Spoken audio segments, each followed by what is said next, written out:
Pemirsa, Badan Pusat Statistik melaporkan jumlah penduduk miskin di Indonesia per Maret 2025 turun sekitar 210.000 jiwa dibandingkan September 2024 yang tercatat sebanyak 24,6 juta orang. Penurunan angka kemiskinan ini lebih banyak didorong di wilayah pedesaan. Sementara kemiskinan di wilayah perkotaan justru mengalami peningkatan persentase penduduk miskin dari 6,66% menjadi 6,73%. Direktur Eksekutif KOR Indonesia Muhammad Faisal meminta pemerintah untuk segera menekan jumlah masyarakat yang menganggur di kota, yang menjadi salah satu penyebab naiknya kemiskinan perkotaan. Pasalnya berdasarkan data BPS, meningkatnya angka kemiskinan di perkotaan disebabkan meningkatnya jumlah setengah pengangguran di perkotaan, yakni masyarakat yang bekerja kurang dari 35 jam dan masih mencari pekerjaan. Faktor lain yang turut mempengaruhi kemiskinan perkotaan adalah kenaikan tingkat pengangguran pada laki-laki dari 5,87% menjadi 6,06%. Orang miskin meningkat artinya menjadi lebih parah permasalahannya di perkotaan yang artinya harus segera diatasi secara lebih serius di perkotaan ya. Dan ini juga berkaitan dengan bagaimana pengentasan kemiskinan yang lebih efektif, yang lebih sustainable, yang tidak hanya mengandalkan pada program-program bantuan sosial, tapi harus menyasar kepada program pemberdayaan masyarakat dan perbaikan tingkat jumlah maupun juga. Badan Pusat Statistik menaikkan garis kemiskinan di Indonesia menjadi Rp609.160 per kapita per bulan pada Maret 2025. Garis kemiskinan ini meningkat 2,34% bila dibandingkan September 2024. Badan Pusat Statistik melaporkan garis kemiskinan di Indonesia meningkat menjadi Rp609.160 per kapita per bulan pada Maret 2025. Garis kemiskinan pada Maret 2025 ini meningkat 2,34% bila dibandingkan September 2024 yang mencapai Rp595.242 per kapita per bulan. Adapun garis kemiskinan kota sebesar Rp629.561 per kapita per bulan lebih tinggi dari garis kemiskinan di pedesaan yang mencapai Rp580.349 per kapita per bulan. Garis kemiskinan di perkotaan tersebut tercatat naik 2,24% dibandingkan September 2024, sebesar Rp611.763 per kapita per bulan. Garis kemiskinan pedesaan pun juga meningkat 2,36% dari September 2024 yang mencapai Rp566.655 per kapita per bulan. Batas garis kemiskinan yang digunakan Badan Pusat Statistik ini berbeda dengan yang digunakan Bank Dunia. Perbedaan tersebut seiring perubahan metode penghitungan garis kemiskinan yang digunakan Bank Dunia dari standar Purchasing Power Parity 2017 ke 2021. Perubahan metode penghitungan tersebut membuat garis kemiskinan negara berpendapatan menengah atas termasuk Indonesia naik dari $6,85 menjadi $8,3 per orang per hari atau setara Rp1,51 juta per orang per bulan. Dari Jakarta, tim liputan IDX Channel. Pemirsa, fenomena rojali atau rombongan jarang beli yang kembali marak di pusat perbelanjaan menjadi indikator nyata lemahnya daya beli masyarakat. Istilah ini merujuk pada kelompok masyarakat yang datang ke mal beramai-ramai tapi minim melakukan transaksi belanja.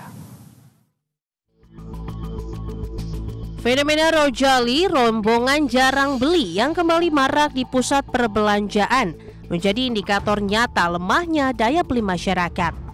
Istilah ini merujuk pada kelompok masyarakat yang datang ke mal beramai-ramai tapi minim melakukan transaksi belanja. Hal ini sekaligus menjadi tantangan serius bagi sektor retail dan usaha mikro kecil dan menengah di tengah ketidakpastian ekonomi nasional.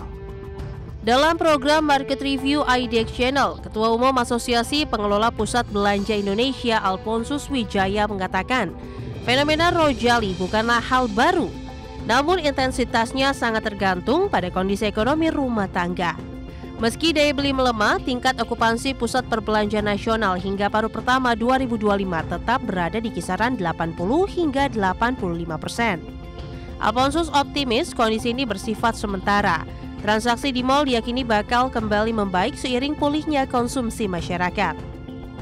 Rojali ini selalu terjadi sepanjang waktu begitu di pusat perbelanjaan begitu. Hanya saja memang intensitasnya ataupun jumlahnya yang selalu berubah dari waktu ke waktu begitu ya. Jadi kan seperti kita ketahui pusat perbelanjaan itu fungsinya bukan hanya sekedar sebagai tempat belanja saja, tetapi ada faktor fungsi-fungsi lain seperti edukasi, pendidikan, hiburan dan sebagainya begitu ya. Alphonsus memperkirakan industri pusat perbelanjaan tetap akan tumbuh tahun ini meski hanya mencatat pertumbuhan 1 digit atau di bawah 10%. Tim Liputan, IDX Channel. Sementara itu pemirsa, dalam program Market Review IDX Channel, Ketua Dewan Pengawas Asosiasi Pengusaha Retail Indonesia atau APRindo, Jimmy Gani mengungkapkan kinerja sektor retail di tahun 2025 menunjukkan dinamika yang cukup menantang. Ya, ada pun beberapa kategori seperti makanan, minuman, dan kebutuhan pokok menunjukkan kinerja yang positif. Sementara sektor sandang gaya hidup mengalami penurunan. Jimmy mengungkapkan strategi yang dilakukan para peritel agar penjualan berangsur pulih, salah satunya melakukan omni-channel, yakni strategi yang menawarkan pengalaman pelanggan di seluruh retail fisik dan digital. Pelanggan dapat menghubungi pengecer melalui toko fisik, situs web, kemudian aplikasi seluler, media sosial, atau melalui pesan instan. Jimmy juga menyoroti dalam beberapa tahun terakhir ini, banyak perusahaan retail yang gulung tikar. Menurutnya hal tersebut disebabkan oleh sejumlah tantangan seperti pelemahan daya beli masyarakat dan transformasi digital. Memang perlu inovasi, adopsi digital, serta optimalisasi dari kanal penjualan omnichannel yang menjadi faktor penting sehingga kinerja retail secara nasional ini bisa kita jaga. Tapi memang kata kunci tadi adalah challenge, ya, it's a challenge, menantang gitu, sehingga perlu inovasi dari masing-masing retail. Ya, ini tadi ada informasi soal kemiskinan ya, Cak, ya, sudah disampaikan oleh BPS, turun 200.000 orang per Maret 2025. Tapi mungkin jika memang berdasarkan data menunjukkan penurunan, bisa dilihat kembali di lapangan seperti apa ya. Jangan sampai kemudian pendapatan yang ada yang memang secara kategori ini masih mencukupi, tapi ternyata dengan kebutuhan tinggi, inflasi yang terus naik ini tidak mencukupi, dan akhirnya sebetulnya banyak orang-orang yang kategorinya miskin atau miskin ekstrim yang belum terdata. Betul, karena kalau ditelaah lebih lanjut lagi tadi kemiskinan di pedesaan banyak mengalami penurunan, tapi kemudian di perkotaan justru malah naik begitu. Tadi ada fenomena Rojali, rombongan jarang beli, kemudian juga tadi sektor retail ternyata masih mengalami pelemahan begitu. Ini kan bukti nyata kalau misalnya angka kemiskinan ini indikatornya apa-apa saja, apakah sudah disesuaikan juga dengan realita di lapangan gitu ya. Ya, jadi sektor real juga ikut terdampak jika memang tadi daya belinya belum pulih, karena ya tadi mall memang disediakan untuk kemudian jalan-jalan gitu ya, melihat-lihat, tapi mungkin jika tidak ada yang beli ya ini cukup berat juga begitu bagi para pelaku usaha ataupun peritel di Indonesia.